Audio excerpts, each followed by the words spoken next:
안녕하세요. ECK 교육의 두근두근 나의 첫 독일어 수업을 맡게 된 강사 김성희입니다. 여러분 반갑습니다. 여러분이 왜 독일어를 배우시게 되셨는지 그 이유를 제가 다 알지는 못하지만요. 여러분과 함께하면서 25번의 시간 동안 많은 것을 배워가셨으면 좋겠고요. 독일어가 굉장히 매력적인 언어라는 거 그리고 재밌는 언어라는 거 느끼시고 가셨으면 좋겠습니다. 첫 시간 시작해 보도록 하겠습니다. 네, 제목은요. Guten Tag, Frau Kim이라고 쓰여져 있죠. 오늘은 첫 시간이니만큼요. 알파벳을 한번 배워볼 거예요. 독일어 알파벳을 어떻게 읽는지, 알파벳의 이름이 뭔지 한번 배워보도록 할 거고요. 그리고 모음이 들어간 단어에 대해서 어떻게 읽는지 한번 배워보도록 하겠습니다. 일단 제목 먼저 보시면은요. Guten Tag이라고 써져 있죠. Guten Tag 아무리 독일어를 처음 보시는 분들도 Guten Tag이라는 말은 어디선가 한번 들어보셨을 것 같아요. 영어의 good 애프터눈 정도에 해당하는 not 인사라고 생각하시면 되고요. 약간 예측하실 수 있을 것 같아요. 굿이라고 써져 있는 이 부분이 바로 굿, 영어의 굿하고 같습니다. 그리고 타크는요, 애프터눈은 아니고요. 데이 있죠. 날이나 낮에 해당하는 그런 독일어 단어입니다. 그래서 구튼 타그 하면요, 좋은 날 이런 뜻이지만 해석하실 필요 없고요. 그냥 안녕하세요 라는 뜻으로 잘 알려져 있습니다. 그리고 프라우 킴이라고 써져 있는 건요, 킴은 왠지 성일 것 같죠. 성씨일 것 같죠. 그 앞에 프라우는요, 여자 성 앞에 붙는 말입니다. 프라우 킴 하면 김씨 여자를 얘기하는데요. 결혼 여부에 상관없이 영어에도 미즈가 있다면 독일어에 프라우가 있다고 생각하시면 되고요. 그다음 프라우의 반대말도 아셔야 되겠죠. 미스터에 해당하는 독일어 단어는 헤어라고 읽거든요. 프라우라고 읽고요. 얘는 헤어라고 읽어요. 그래서 헤어 박, 헤어 리 하면 이제 남자, 성씨 앞에 붙는 호칭이 됩니다. 그래서 Guten Tag, Frau Kim 하면 김씨가 여자인 것 같아요. 안녕하세요, 김씨라는 뜻이 되겠습니다. 오늘 배울 거는요. 일단 독일어를 처음 배우시는 분들을 위해서 독일과 독일어권 국가 혹은 독일어의 특징에 대해서 한번 전반적으로 알아보도록 할 거고요. 독일어 알파벳을 어떻게 읽는지도 배워볼 거고요. 그다음에 모음에 대해서 읽는 거 배운다고 했고요. 그리고 단어를 통해서 모음 읽는 방법 더 한번 학습해 보도록 하겠습니다. 그리고 첫 시간이지만 독일어로 말을 할 수 있으면 좋겠죠. 그 말 중에 인사말을 배워볼 거예요. 안녕, 안녕, 잘 가, 뭐 이런 것들 있죠. 그런 거에 대해서 배워보도록 하겠습니다. 이미 우리 하나 배웠죠? Guten Tag. 네. 그러면 이제 독일과 독일어권 국가에 대해서 먼저 알아볼게요. 독일 국기는 이렇게 생겼습니다. 검정색, 빨간색, 노란색 이렇게 생겼고요. 검빨로이긴 한데 독일 사람들이 이제 마지막 색깔을 노란색이라고 말하기도 하지만 국기에서만큼은 황금색이라고 표현을 하기도 하거든요. 그럼 독일에 관해서 여러분들이 알고 있는 것이 뭔지 모르겠지만요. 제가 이렇게 적어놨어요. 수도, 면적, 인구, 화폐 이렇게 적어놨는데요. 수도는 베를린 아시죠? 그렇죠? 베를린으로 아시고 계시고요. 면적은 요 정도가 되고요. 인구는 약 8천만 명으로 우리나라의 2~3배 정도가 되고요.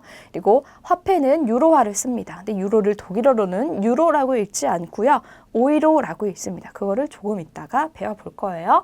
그 다음에 독일어를 쓴 나라가 독일만 있는 게 아니라요. 독일, 스위스, 오스트리아도 국가 공용어로서 그리고 모국어로서 사용을 하고 있습니다. 그래서 대표적으로 독일어를 쓰는 나라가 있다면 요거 세 나라가 있고요. 하나 더 추가하자면 리히텐슈타인이라는 작은 공국이 있어요. 그 나라도 독일어를 모국어로 공용어로 사용하고 있습니다. 그리고 나머지 룩셈부르크, 루마니아, 벨기에, 프랑스, 이탈리아, 체코, 헝가리 등에서 독일어를 쓰는 지역들이 있기는 해요. 그래서 유럽의 제1 언어라고 하면 독일어라고 할 수 있을 만큼 독일어가 굉장히 많이 사용이 되고 있고요. 중요한 언어라고 합니다. 독일하면 여러분들 어떤 것이 떠오르시나요? 여러분 자동차 많이 떠올리실 것 같아요. 그렇죠? 벤츠도 있고요. 아우디도 있고요. 폭스바겐 이런 거 다 독일차잖아요. 그리고 우리나라에선 비싸지만 좀 튼튼한 차로 많이 알려져 있을 것 같아요. 그리고 독일 맥주 맛있죠. 그렇죠? 그다음에 문학이라고 하면 괴테 많이 떠오르시더라고요. 괴테의 나라이기도 하고요. 철학가, 사상가를 많이 배출한 나라이기도 합니다. 니체 아마 떠올리실 것 같아요. 음악이라고 하면 아직도 음대생들이 우리나라에서 이제 유학을 많이 가고 있는 나라 중에 하나가 독일이라고 할 수 있고요. 베토벤 생각나실 것 같고 바흐도 독일 사람이죠. 축구도 잘하는 나라로 유명하죠. 그렇죠? 독일 축구. 그리고 통일이라고 하면 서독과 동독이 통일된 나라로서 우리가 좀 배워야 될 점이 있는 나라라고 할 수 있겠네요. 그리고 독일 하면 히틀러 아직 생각하시는 분들도 많을 것 같아요. 제2차 세계대전이죠. 그리고 독일 교육이 좀 발달되어 있다라고 하던지 아니면 무상교육이라고 하든지 이런 점에 대해서 우리나라에 많이 알려진 것 같아요. 그렇죠? 그리고 약간 선진국 혹은 시민의식이 발달된 나라, 환경의식이 좀 있는 나라라고 생각을 많이 하시기도 하실 것 같고요. 그리고 또 여자 수상이 있잖아요. 앙겔라 메르켈 떠오르시는 분도 있을 것 같네요. 그러면 오늘 독일어의 특징이 뭔지 한번 알아보도록 할게요. 기본적으로는 쓰여있는 그대로 발음이 됩니다. 그래서 예를 들어서 이렇게 적혀져 있다라고 하면 어떻게 읽어야 될까요? 소리 나는 대로 읽으라는 얘기는 아우토라고 읽으라는 얘기입니다. 아우토 이렇게 읽으시면 이제 독일어로 자동차라는 단어가 되고요. 그리고 특이한 점이 있다면 명사의 성이 있어요. 이거 좀 들어보셨나요? 혹시? 명사의 성이 있는데 세 가지 성이 있어요. 남성, 중성, 여성 세 가지의 성이 있고요. 그리고 동사, 관사, 그리고 형용사까지 어미 변화를 하게 됩니다. 동사의 어미 변화하는 거는요. 예를 들자면 영어로 예를 들어보자면요. 3인칭 단수에 s나 es 붙이는 거 아시죠? 그렇죠? 그런 게 독일어에서는 주어가 I냐, you냐, he냐에 따라서 다 다르게 어미 변화를 하게 됩니다. 3인칭 단수에만 뭐 붙는 게 아니고요. 다 주어에 따라서 어미가 변화하게 되고요. 좀 특이한 점이 있다면 형용사도 어미 변화를 해요. 좀 어려운 부분이 될 수 있고요. 그다음에 관사라고 하면은 어에 해당하는 부정관사가 있고 더에 해당하는 정관사가 있잖아요. 그런 관사류의 어미가 또 변화하게 됩니다. 다양하게 변하거든요. 그리고 명사의 첫 글자는요. 반드시 대문자로 쓰셔야 돼요. 그래서 제목에 Guten Tag라고 해서 탁이 대문자로 써져 있었어요. 이게 날, 낮이라는 명사였기 때문에 대문자로 쓴 거거든요. 그래서 독일어로 된 글을 딱 보시면 대문자로 된 게 굉장히 많을 거예요. 그게 다 명사라고 생각하셔도 될 겁니다. 그 다음 명사의 복수형 만드는 방법이 되게 다양해요. 명사의 복수형을 만드는 방법이라고 한다면 영어에서는 s 붙이잖아요. s나 es 붙이게 되는데 독일어에서도 s, es 붙이는 경우도 있지만 그 밖에 명사의 복수형을 만드는 방법이 여러 가지가 있습니다. 그게 좀 특이한 점이라고 할 수 있고요. 그다음에 어떤 접속사가 나오냐에 따라서 기본 어순이라고 하면 주어 다음에 동사가 나오거든요. 그 어순이 아주 많이 다르게 변하게 돼요. 그래서 접속사에 따라서 막 주어가 어디 가고 동사가 어디 가고 이런 위치가 달라지게 됩니다. 그런 부분이 독일어만 가지고 있는 좀 특이한 점이라고 할 수 있겠고요. 그러면 우리나라에서 독일어가 얼마나 쓰이고 있는지 한번 볼게요. 아르바이트 정말 많이 들어보셨죠? 근데 아르바이트가 사실 이렇게 쓰고요. 독일어였어요. 아르베이트라고 읽지 않고요. 요거는 이따 배우겠지만 I 발음이 나요. 그래서 아르베이트 아니고 아르바이트라고 읽습니다. 아르바이트는 이제 우리나라에서는 약간 파트타임 잡 정도의 해석을 할 수 있다면 독일어에서는 그냥 일, 노동, 업무라는 뜻 외에 어떤 예술 활동을 뜻하기도 하고요. 아니면 논문을 뜻하기도 하고요. 공부를 뜻하기도 하고요. 여러 가지 뜻을 가지고 있습니다. 아르바이트가요. 그 다음에 아스피린이라고 하면 이제 머리 아플 때 먹는 약 있죠. 요렇게 씁니다. 아스피린 정말 쓰여져 있는 그대로 읽으시면 되겠죠. 그리고 우리나라의 마이스터 고등학교 들어보셨나요? 마이스터고 이게 독일어입니다. 마이스터. 이거 메이스터 아니겠죠? 아이라고 했죠? 마이스터예요. 근데 마이스터 고등학교가 뭐냐? 마이스터가 독일어로는 장인이란 뜻이 있어요. 그래서 어떤 부분에 이제 가장 잘하는 사람 있죠. 장인을 마이스터 고등학교라고 하는 이유가 이제 마이스터에서 따온 거죠. 마이스터 제도를 이제 따온 고등학교가 마이스터 고등학교가 되고요. 그다음에 이거는 클라비어 음악학원이 우리 동네에 있더라고요. 클라비어는요, 이렇게 쓰고요. 클라비어라고 읽고요. 그다음에 얘는 건반 악기. 특히 피아노를 얘기하는 악기가 바로 클라비어입니다. 그래서 피아노 학원인 거를 알 수가 있고요. 그 다음에 아인스 수학학원도 있더라고요. 아인스는 요렇게 써요. 에인스 아니겠죠. 또 아이 발음이 나죠. 그래서 아인스라고 하고요. 1, 숫자 1이라는 뜻입니다. 그래서 우리나라에서 이제 아인스 수학학원이라고 하면 독일어가 쓰이고 있구나를 알 수가 있고요. 여기 중에서 독일어를 찾으라면 여기에 있습니다. 호프 이렇게 쓰죠. 호프집 많이 들어보셨죠. 그런데 그 호프가 맥주를 마시는 그런 광장을 의미하게 됩니다. 그리고 초코 하임에서 쓰이는 말이 하임이 독일어인데 이거 헤임 아니겠죠? 하임이라고 있습니다. 집이라는 뜻인데요. 초코가 둘러싼 집이 바로 초코 하임이 돼요. 과자 이름이죠. 슐레라는 말도 많이 쓰더라고요. 파인 슐레 뭘 배우는 데인지 모르겠지만 슐레가 독일어고요. 요렇게 써요. 슐레. 학교라는 뜻이거든요. 근데 우리나라에서는 뭐 유치원이더라고요. 그리고 킨더가르텐이 바로 유치원이죠. 킨더가르텐. 이거는 아직 정말 많이 쓰는 것 같아요. 킨더가르텐 유치원 대표하는 그런 말로 많이 쓰는 것 같고요. 아우토반 PC방이 저희 동네 옛날에 있었거든요. 근데 아우토반도 많이 쓰죠.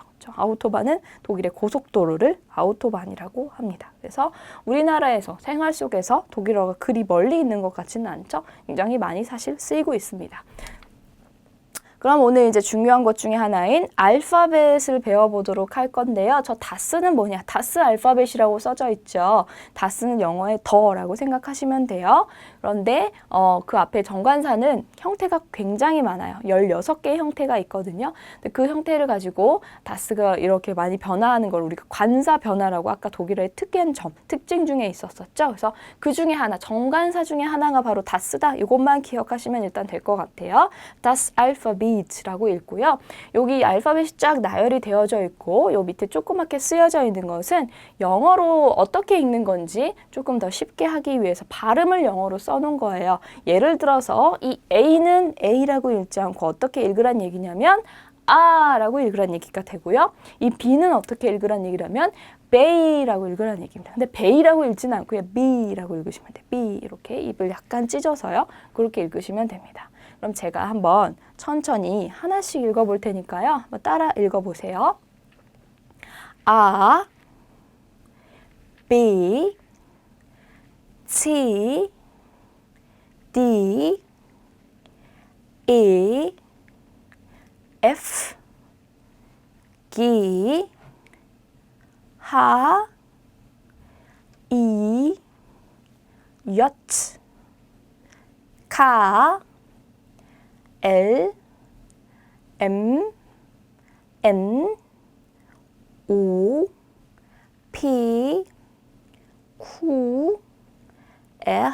요거는 R라고 잘 안 되시는 분들은 A라고 읽으셔도 돼요. 여기도 A라고 써져 있죠? A, S, T, U, V, V, X, Y, Z. 네, 일단 여기까지 읽도록 할게요. 여기서 쓰는 방법은 영어하고 알파벳이 똑같지만 이제 읽는 방법만 다를 뿐이죠. 그렇죠?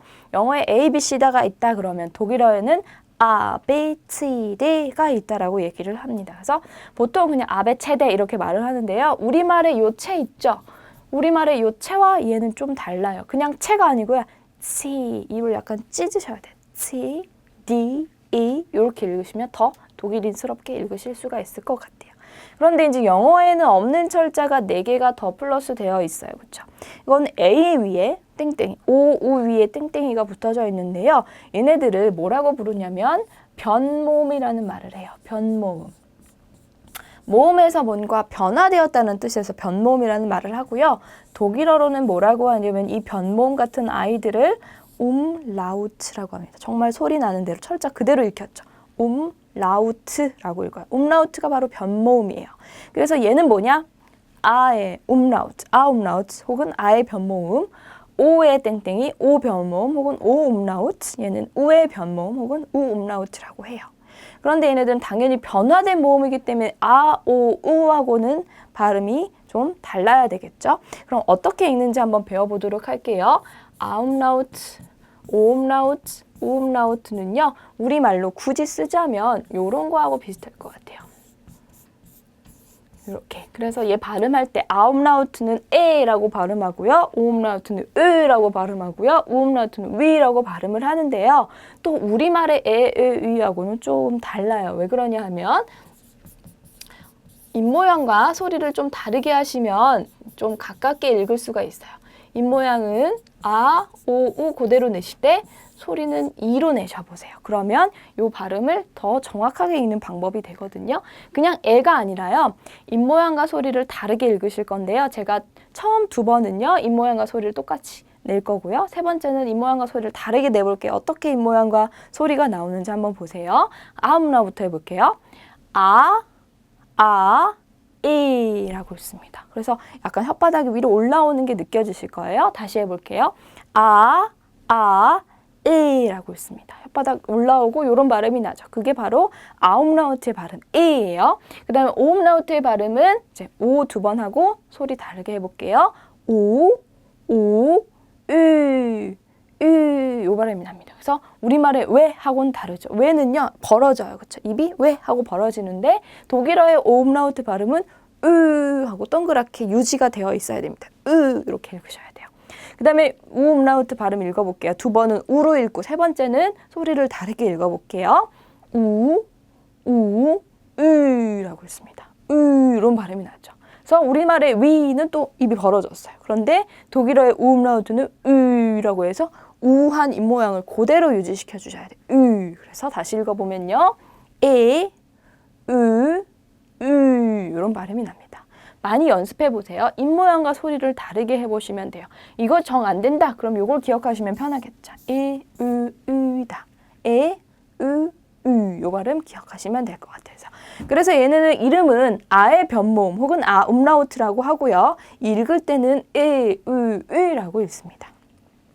그 다음에 이렇게 베타같이 생긴 애가 있어요. 얘는 사실 쓰면 S를 두 개 쓴 것과 발음이 같아요. 그래서 문장 혹은 단어에서 쓸 때 쓰 발음이 나지만 얘 이름은 S채트라고 해요. 이 알파벳의 이름이 S채트이고요. 소리는 스로 납니다. 네. 그러면요. 다음 페이지에 보시면 똑같이 알파벳을 써놨어요. 이번엔 소문자도 써놨거든요. 소문자 이렇게 쓰시면 되는데요. 얘는 하나밖에 없죠. 얘는요, 좀 불쌍한 알파벳이에요. 얘로 시작하는 단어가 없어요. 즉, 얘는 대문자가 없습니다. 얘로 시작하는 대문자가 없고요. 그래서 얘는 하나만 있고요. 발음은 스 발음이 난다고 했죠. 그럼 제가 이거를 한국어로 한번 써볼 테니까요. 그렇게 한번 읽어볼게요. A, B, C, D, E, F, G, H, I, J까지 적겠습니다. 굳이 이렇게 적은 거는 연습 더 쉽게 하시라고 적어드리는 거니까요. 많이 연습해 보세요. A, B, C, D까지 이제 외우셨을 것 같아요. 애하고요. 근데 I하고 영어에서는 E하고 I잖아요. 근데 독일어에서는 얘가 A고요. 얘가 I가 아니고 E입니다. 헷갈리면 안 되겠죠. E예요. 이게 중요하겠고요. F는 똑같이 F 발음 나고요. 이제 G 아니고 G예요. G. 그리고 H 아니고 하라고 읽습니다. 그리고 J 아니고 요트 발음이 나요. 요트 발음이 나는데 이 알파벳 이름이 요트인 걸로 봐서는 얘가 실제 단어에서 쓸 때 이응 발음이 난다. 그거 기억하시면 좋을 것 같아요. 이응 발음이 나요. 그래서 얘는 반모음 혹은 반자음이라는 말을 해주기도 하거든요.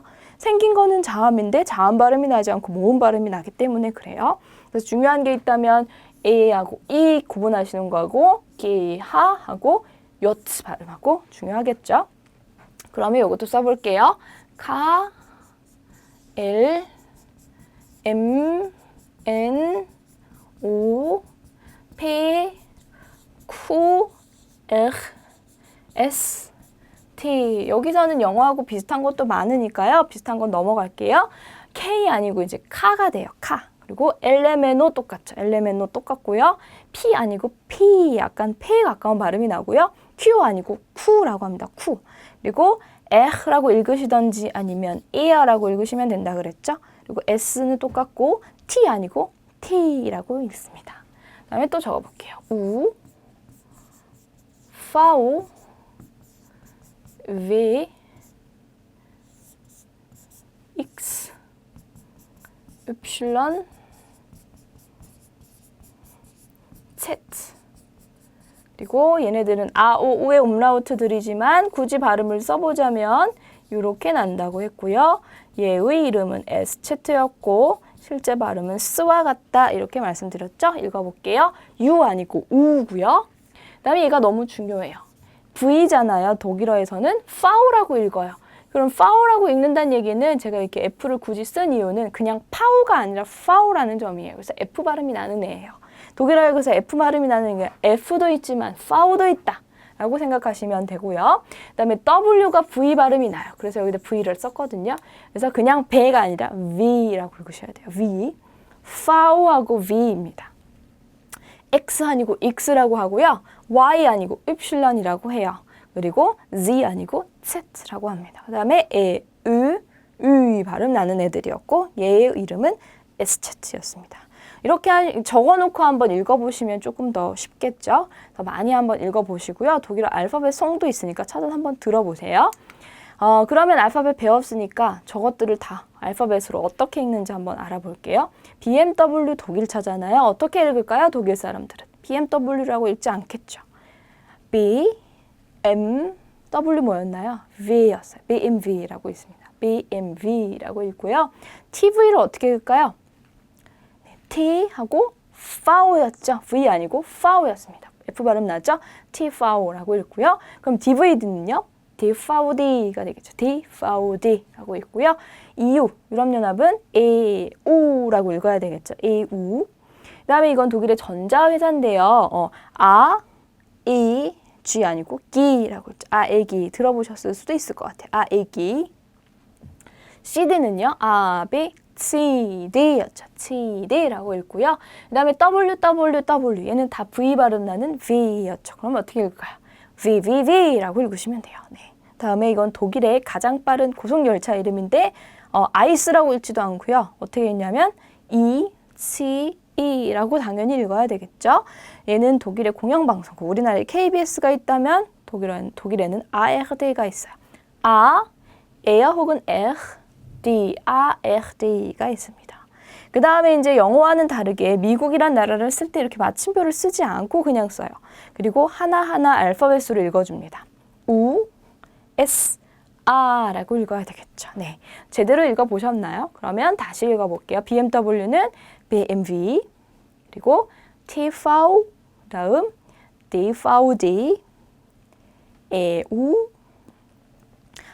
AEG, CD, VVV, ECE, ARD, USA 이렇게 읽으시면 잘 읽으신 겁니다.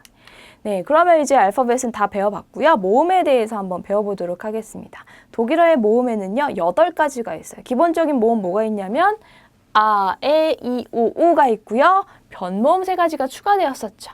에, 으가 추가되었었어요. 그렇죠? 그래서 기본 원칙은요, 모음을 읽으실 때 아, 에, 이, 우 그대로 읽으시고 에, 으라고 그대로 읽으시면 돼요. 그런데 중요한 것은 장단음은 좀 구분해 주셔야 돼요. 장단은 뭐냐면 길게 읽거나 짧게 읽는 것을 구분해 주셔야 되는 이유는요. 어떤 것은 길게 읽고 어떤 것은 짧게 읽느냐에 따라서 뜻이 달라져 버려요. 그래서 단어의 뜻이 달라지기 때문에 의사소통에 문제를 일으킬 수도 있기 때문에 장단은 구분하는 것은 중요하게 됩니다. 그럼 일단 아, 에, 이, 오, 우가 들어가 있는 단어들을 읽어보도록 할게요. 이거는 아, 에, 이, 오, 우 그대로 읽으셔야 돼요. 어떻게 읽어야 될까요? 뭘? 아니죠. 빨이라고 읽습니다. 빨. 네. 그다음 에가 들어간 거 그대로 에라고 읽으시면 되고요. 이 CK가 만나면 그냥 크 발음이 나요. 그럼 어떻게 읽을까요? 에케 둘 다 발음 되겠죠. 그 다음에 얘는 이라고 읽어야 되겠죠. 이디라고 읽습니다. 이디라고 읽고요.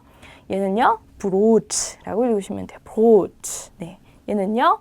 헛 아니고 후트. 우 발음이 나야 되겠죠. 빨, 에케, 이디, 브로트, 후트라고 읽어주시면 됩니다. 발은요, 공이란 뜻일 것 같죠? 그리고 에케는 모퉁이, 모서리란 뜻이 있고요. 이디는 이제 생각, 굿 아이디어라고 할 때 그래서 독일어 사람들은 뭐라고 하냐면 구트 이디라고 합니다. 구트 이디. 네.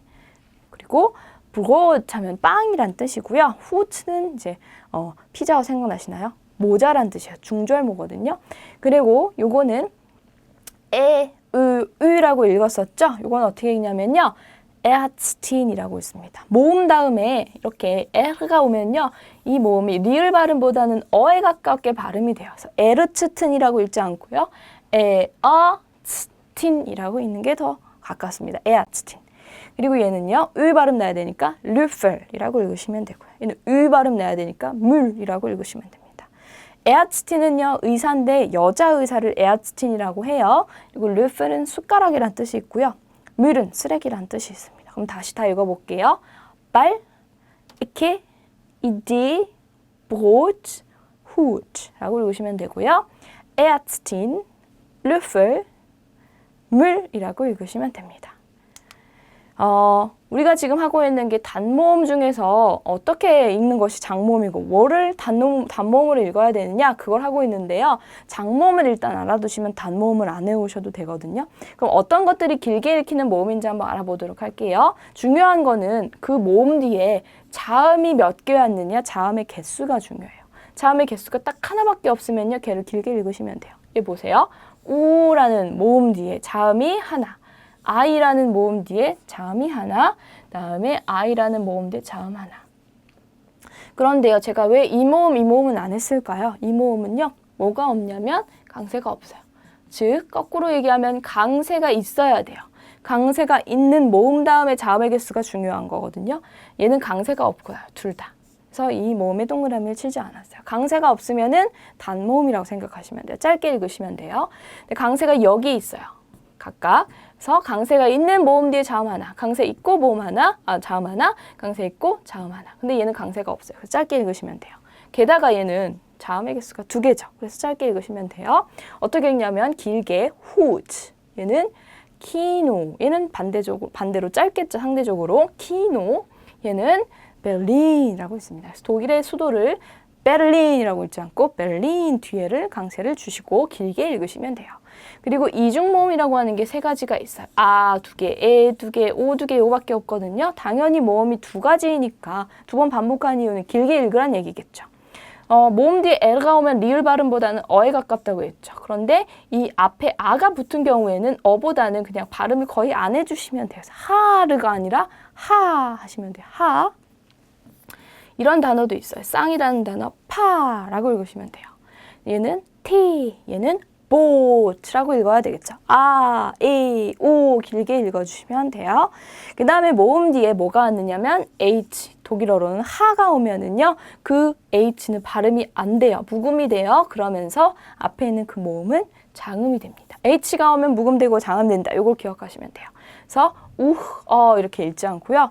우와 하고 길게 읽으시면 되고 게헨 아니고 기엔이라고 길게 읽으시면 됩니다. 그런 다음에 모음 뒤에 뭐가 오면 요거 이름 뭐였냐면 에스테트였죠. 모음 뒤에 에스테트가 오면은 장음이래요. 그래서 발음은 실제로 쓰 발음이 난다고 그랬죠. 그래서 fuss 얘는 gross라고 길게 읽어주시면 돼요. 그리고 예외적 장모음이라고 하면은 지금 제가 표시한 부분들이 예외적 장모음이거든요. 왜 예외적 장모음인지 한번 볼까요? 얘네들은 모음 뒤에 자음의 개수가 2개 이상이에요. 어떤 것들은 하나, 둘, 3개가 왔고 어떤 것들은 2개가 왔죠. 그러면 모음 뒤에 자음이 딱 하나만 왔을 때 장음이라고 했는데 얘네는 예외적으로 길게 읽어야 된다는 애들입니다. 얘네들을 만약에 시험 보셔야 된다면 외우셔야 되겠지만 시험 보실 이유가 없으시면은 예외적 장모음이 이런 것들이 있구나 가볍게 넘어가셔도 돼요. 뭐가 있는지 한번 볼게요. 원래는 이게 하나, 둘, 3개가 왔기 때문에 짧게 읽으셔도 되겠지만 예외적이기 때문에 길게 메티엔이라고 읽으셔야 됩니다. 저거 너무 어렵다. 어떻게 읽는 거지? 모르실 수 있어요. 왜냐하면 치하 발음, CH 발음 아직 안 배웠고요. 자음 발음 우리가 안 배웠기 때문에 어려우실 수 있는데요. 발음은요. 굳이 쓰자면 메티엔 이렇게 쓸 수 있을 것 같아요. 메트 하고요. 히엔이 돼요. 메티엔. 메트 띄고 히엔. 메티엔이라고 읽으시고요. 얘는 아르츠트보다는 아츠라고 읽으시고요. 얘는 werden 이라고 읽으시면 될 것 같고요. 얘는 obst라고 읽으면 돼요. 얘는 kuchen. 독일에 막 흐흐 하는 발음 많이 들어보셨을 것 같아요. 얘가 바로 그 주인공이에요. kuchen이라고 있습니다. 얘도 buch라고 읽고요. 얘는 erde라고 읽고요. 얘는 hoch. 얘는 mond. 얘는 österreich. 얘는 히 발음이거든요. österreich이 아니고 reich죠. 얘는 브레티엔이라고 읽습니다. 네, 우리가 아직 자음 배우지 않았으니까 어려울 수 있지만요. 가볍게 넘어가셔도 돼요. 일단 뜻을 알아볼게요. 후트는 모자였죠. 키노는 영화관이고요. 베를린은 독일의 수도였습니다. 하는 헤어예요. 머리카락을 이야기하고요. 테는 마시는 차겠죠. 보트는 보트예요. 우어는 뭐냐면은 시계라는 뜻도 있고 시각, 몇 시입니까? 라고 할 때 몇 시입니다 대답할 때 우어라는 말을 쓰거든요. 기에는요 동사예요. 앞으로 이렇게 en이나 n으로 끝나면 동사라고 생각하시면 편할 것 같아요. 다 그런 건 아니지만 독일어의 동사는 en이나 n으로 끝나게 되어 있습니다. 그래서 여기도 n으로 끝났지만 n 동사 아니겠죠. 베를린이니까. 그런데 이의 동사는 en이나 n으로 끝나게 되어 있어요. gehen, 가다라는 뜻의 동사고요. Fuß는 발이에요. 발. groß는 형용사로 큰이란 뜻이 크다 작다 할 때 큰이란 형용사고요. 그 다음에 Mädchen은 여자아이, 소녀란 뜻이고요. Arzt는 의사, werden 되다 라는 뜻의 동사겠죠. 그 다음에 Obst는 과일이고요. Kuchen은 이제 케이크를 얘기하고요. Buch는 책, 에야되는 지구나 땅을 얘기하고요. Hoch는 높은, 하이에 해당되는 독일어 단어입니다. Mond는 달이에요. österreich는 독일어를 쓰는 나라 중에 하나인 오스트리아를 독일어로 österreich라고 해요. 그 다음에 Brötchen은 작은 빵을 이야기합니다. 지금 뜻은요.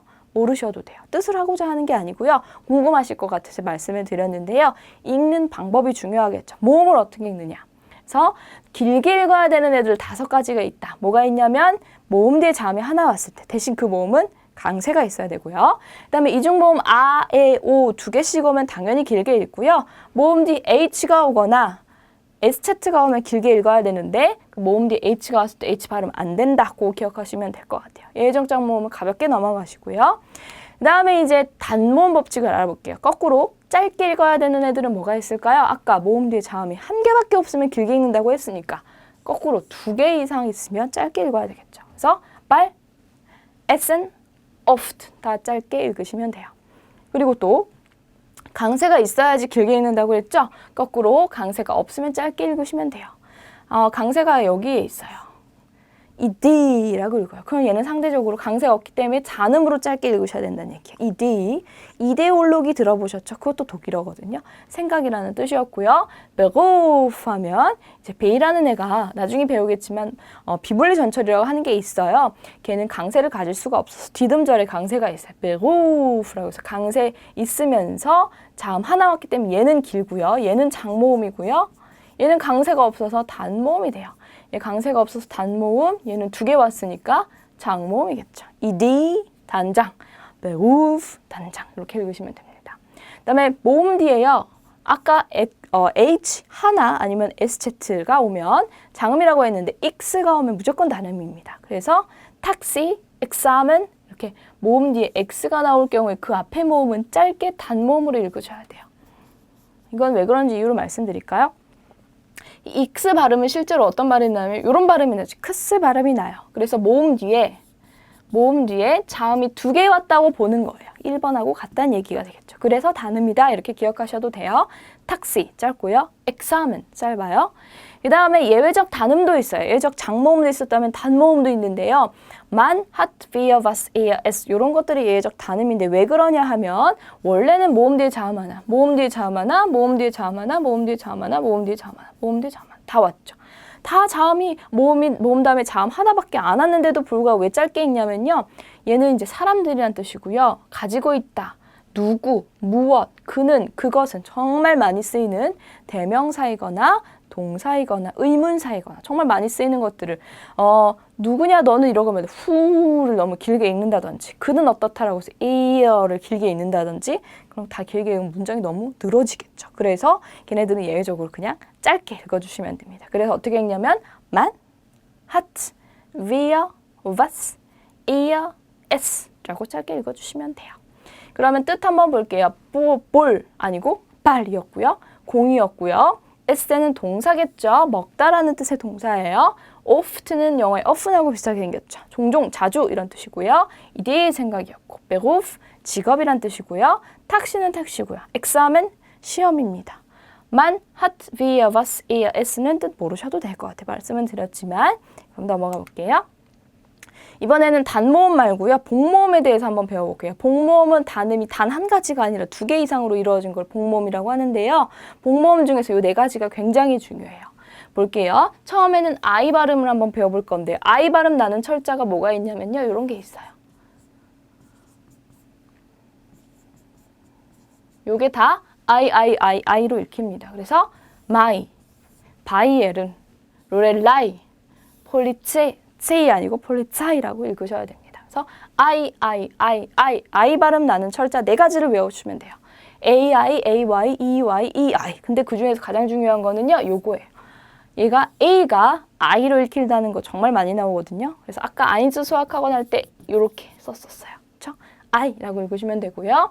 아우는 그냥 철자 그대로. 그래서 아우토 이렇게 읽으시면 돼요. 너무 쉽죠? 그 다음에 얘는 발음은 오이라고 발음되는 거예요. 그게 뭐가 있냐면 요거 하고요. 요거는 무조건 오이라고 읽으시면 돼요. 오이, 오이입니다. 이제 에우가 아니고요. 오이, 오이라고 읽으셔야 돼요. 그래서 에우로가 아니라 오이로. 얘는 보이메라고 읽으시면 돼요. 그래서 오이 발음 나는 철자 두 가지를 외우셔야 돼요. 에우하고 아움라우트 우는 오이 발음이 난다 외우시면 되는데요. 아닌 경우가 있어요.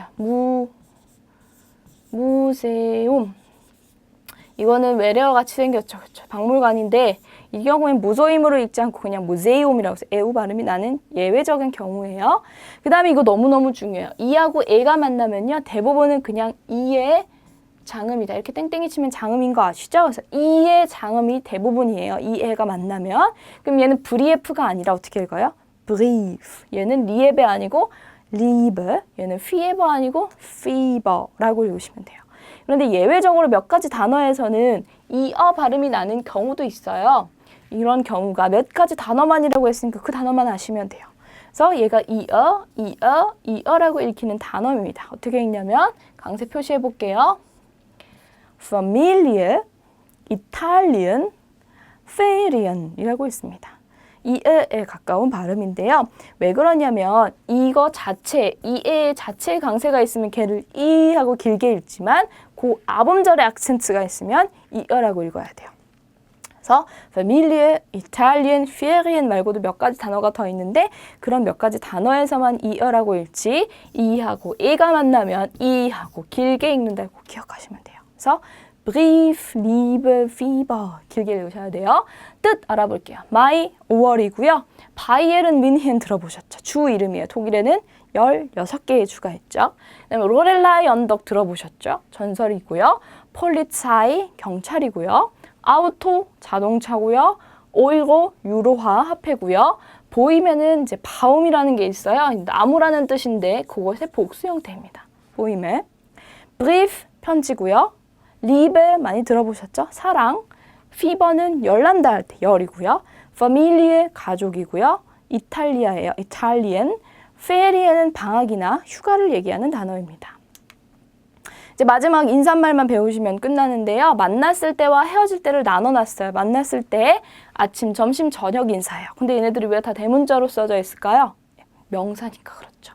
그러면 아침, 데이에 해당하는 표현 닭이었고요. 저녁은 아벤트가 되겠죠. 아침, 낮, 저녁이라는 명사 다 배우네요. 근데 그 앞에는 다 구텐이라고 해서 en이 붙어요. 구튼 아벤트 이렇게 쓰고요. 저녁 인사는요. 그럼 천천히 읽어볼게요. 아침 인사, 구튼 모겐, 점심 인사, 구튼 타크, 저녁 인사, 구튼 아벤트라고 읽습니다. 독일어는요. 대부분은 원칙적으로는 강세가 첫 음절에 있어요. 이렇게 강세가. 그래서 아벤트라고 읽으시면 되고 morgen이라고 읽으시면 됩니다. 그 다음에 영어에 헬로가 있다면 독일어는 할로가 있습니다. 그리고 이 밑에 거는요 사실 모르셔도 되는데요. 독일에서는 지방에 따라서 지역에 따라서 인사말이 조금 다른 경우가 있어요. 그리스코트 하면 이제 남부지방에서 많이 읽는 혹은 오스트리아에서도 이런 인사를 많이 하게 됩니다. 이런 인사도요. 크리스티시라고 해서요. 오스트리아나 아니면 남부지방에 독일의 남부지방에서는 이렇게 인사를 하기도 하고요. 셀부스라는 말을 인사를 하기도 해요. 할로랑 똑같아요. 그리고 모이는 북부지방에서 쓰이는 인사라고 보시면 돼요. 얘는 귀엽게 2번 하셔도 돼요. 모인 이렇게 하셔도 돼요.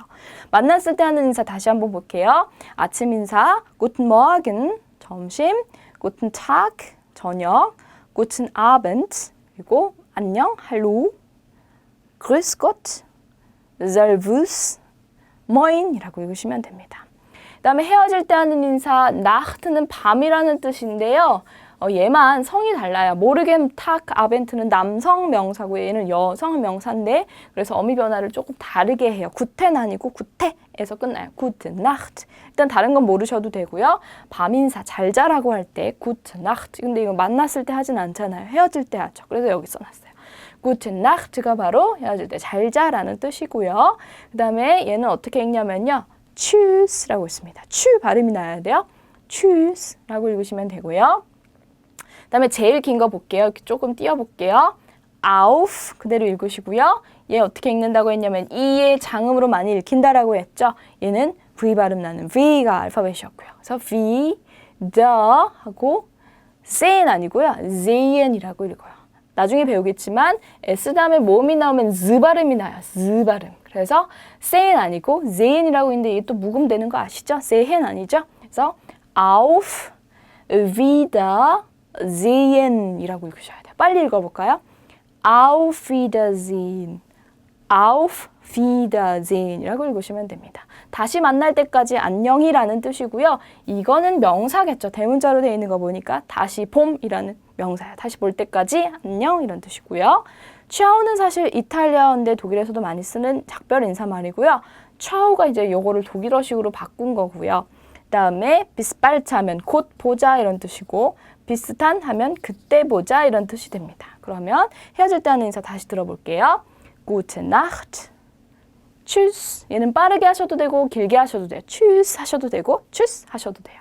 그 다음 Auf Wiedersehen, Auf Wiedersehen을 줄여서 Auf Wiedersehen 하시면 돼요. 얘는 Ciao라고 읽고요. 얘는 Ciao라고 읽으시면 되고요. 얘는 bis bald, 얘는 bis dann. 그런데 여기에서 요거에서 좀 특이한 점 모르셨나요? 특이한 점? 그로 끝나는데 제가 guten Tag라고 읽었고요. guten Abend라고 읽었고요. bis bald라고 읽었습니다. 공통점은요. 뭐가 있냐면요. 부득으로 독일어로 끝나게 되잖아요. 독일어에서 부득으로 끝나면 맨 끝에 오면 어떤 발음으로 바뀌냐면 프트크로 바뀌게 됩니다. 그래서 아벤드가 아니라 아벤트, 타그가 아니라 타크, 발드가 아니라 발트로 바뀌었어요. 이거는 다음 시간 자음 배울 때 다시 배울 거니까요. 일단 기억해 두시면 편하겠죠. 그래서 첫 시간 알파벳 배우는 읽는 방법하고요. 그리고 모음을 읽는 방법에 대해서 배워봤거든요. 모음은요. 장단음에 따라서 그 의미가 달라질 수 있고요. 복모음 읽는 방법 굉장히 중요하니까요. 그거 연습 꼭 해보세요. 오늘 첫 번째 시간 여기까지 하도록 하겠습니다. Vielen Dank. Tschüss.